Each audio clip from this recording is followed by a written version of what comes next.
Je vous salue dans le nom précieux de notre Seigneur Jésus-Christ. Message du jour, le mystère de la piété. 1 Timothée 3, 16, et, sans contredit, le mystère de la piété est grand, Dieu a été manifesté en chair, a été justifié en esprit, a été vu des anges, a été prêché parmi les nations, a été cru dans le monde, a été élevé dans la gloire. Dans les Saintes Écritures, un mystère désigne une vérité spirituelle qui, bien qu'établie dans le monde spirituel, nous est partiellement révélée et demeure, dans cette vie, inaccessible à notre pleine compréhension. Cependant, ce mystère requiert notre foi. Le verset que nous venons de lire, dans sa simplicité profonde, nous révèle l'essence même de la foi chrétienne à travers la personne de notre Seigneur Jésus-Christ. L'apôtre Paul y expose, de manière concise, l'origine et la nature du Christ, sa mission salvifique et sa gloire.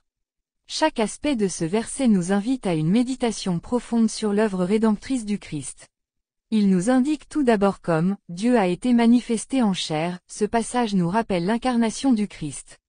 Jésus, pleinement Dieu, a choisi de se révéler sous une forme humaine, en prenant une nature humaine. Il est apparu sur la terre, non seulement comme Dieu, mais aussi comme un véritable homme, comme l'évoque l'Épître aux Philippiens. Philippiens 2, 5 à 8. C'est un mystère insondable, l'infini devient fini, l'éternel entre dans le temps, le Créateur se fait créature. Ce mystère est la pierre angulaire de notre foi. Il témoigne que Dieu n'est pas resté distant de notre souffrance ni de notre condition humaine, au contraire, il a choisi de les partager pleinement en Jésus-Christ. La Bible déclare, ainsi donc, puisque les enfants participent au sang et à la chair, il y a également participé lui-même, afin que, par la mort, il anéantit celui qui a la puissance de la mort, c'est-à-dire le diable, Hébreux 2, 14. La seconde déclaration de l'apôtre se réfère à la justification de Christ par l'Esprit, bien que Jésus ait pris une forme humaine et vécu parmi nous dans une nature semblable à la nôtre, il n'a jamais péché. Son œuvre a été entièrement validée par l'Esprit Saint. Par sa résurrection, l'Esprit a justifié Jésus, attestant qu'il était véritablement le Fils de Dieu. Cette justification par l'Esprit témoigne de la perfection de la vie du Christ et de sa victoire sur la mort et le péché. Pour nous, cette œuvre nous permet d'être réconciliés avec Dieu, car en Christ, nous aussi, nous sommes justifiés par la foi et renouvelés par le Saint-Esprit, comme le déclare Paul dans Romains 5, 1, étant donc justifiés par la foi, nous avons la paix avec Dieu par notre Seigneur Jésus-Christ. La troisième confession se porte sur le témoignage des créatures spirituelles, vues des anges. Les anges, ces êtres célestes, ont été témoins de la gloire et de l'œuvre de Dieu dans la personne de Jésus. Ils ont annoncé sa naissance, l'ont servi durant sa vie et ont été présents lors de sa résurrection. Cette mention nous invite à comprendre que tout le ciel a pris part à ce mystère. Jésus n'est pas seulement reconnu par les hommes, mais aussi par les anges et autres êtres spirituels dans toute la majesté de sa mission divine. Quatrième confession. Prêché parmi les nations, l'apôtre rappelle que le message du salut n'a pas été restreint à Israël, mais a été proclamé parmi toutes les nations, au-delà des frontières du peuple juif. Ce fait souligne l'universalité de l'Évangile. Le salut par Jésus-Christ n'est pas limité à un peuple, mais est destiné à tous les hommes, à toutes les cultures et à toutes les époques.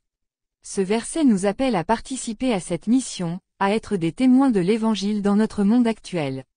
Cinquièmement, cru dans le monde, ce point fait référence à l'impact profond et indélébile de l'œuvre de Jésus sur l'humanité. Par ses enseignements, sa vie, sa mort et sa résurrection, Jésus a suscité la foi dans le cœur de milliers de croyants. Ce n'est pas simplement une question d'admiration ou de respect, mais une foi authentique et transformative. L'Évangile continue de se propager dans les cœurs et les vies des hommes, et cette œuvre reste vivante aujourd'hui. Sixièmement, élevé dans la gloire, enfin, Paul conclut par l'élévation de Jésus dans la gloire. Après sa résurrection, Jésus a été élevé au ciel, où il siège à la droite de Dieu, dans une gloire éternelle. Cette élévation témoigne de sa victoire sur la mort et le péché et annonce son retour glorieux. Celui qui a été élevé dans la gloire reviendra un jour pour restaurer toutes choses. Nous vivons dans l'attente de cette gloire future, une gloire qui sera partagée avec nous, ses disciples fidèles. Ainsi, 1 Timothée 3, 16 résume l'essence même de l'Évangile, Jésus, Dieu incarné, a vécu parmi nous, a été justifié par l'Esprit, a été proclamé au monde, et est désormais élevé dans la gloire. Ce « mystère de la piété » n'est pas destiné à être caché, mais doit être célébré et vécu. En méditant sur ce verset, nous sommes appelés à adorer le Christ dans toute sa splendeur, à témoigner de son œuvre salvifique et à vivre dans l'espérance de sa gloire future. Prions ensemble. Père céleste, illumine les yeux de mon cœur afin que je voie Jésus tel qu'il est réellement. Accorde-moi la grâce de devenir un témoin vivant de son œuvre salvifique. Au nom de Jésus-Christ, Amen. Que Dieu vous accorde une journée bénie, dans le nom de Jésus-Christ. Amen. Prophète Sekongo Mamadou.